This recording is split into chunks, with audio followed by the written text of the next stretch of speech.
Thank you for joining us today for the reading of the Word of God. Joshua 16. The allotment for Joseph began at the Jordan, east of the springs of Jericho, and went up from there through the desert into the hill country of Bethel.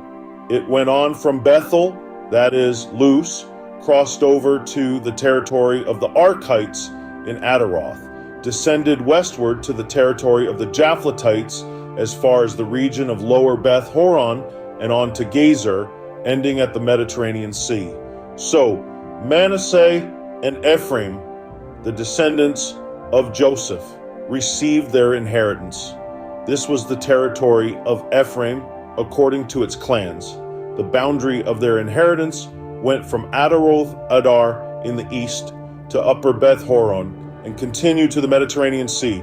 From Mikmethath on the north, it curved eastward to Taanath Shiloh, passing by it to Genoa on the east. Then it went down from Genoa to Ataroth and Nara, touched Jericho, and came out at the Jordan. From Tappuah, the border went west to the Kanah ravine and ended at the Mediterranean Sea. This was the inheritance of the tribe of the Ephraimites, according to its clans.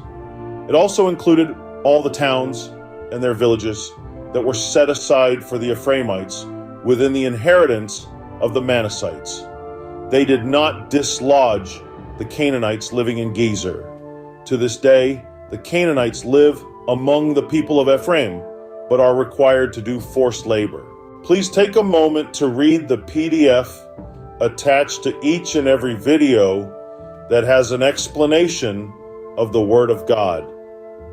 Thanks and be blessed in Christ Jesus always. We look forward to seeing you in the next reading of God's Word.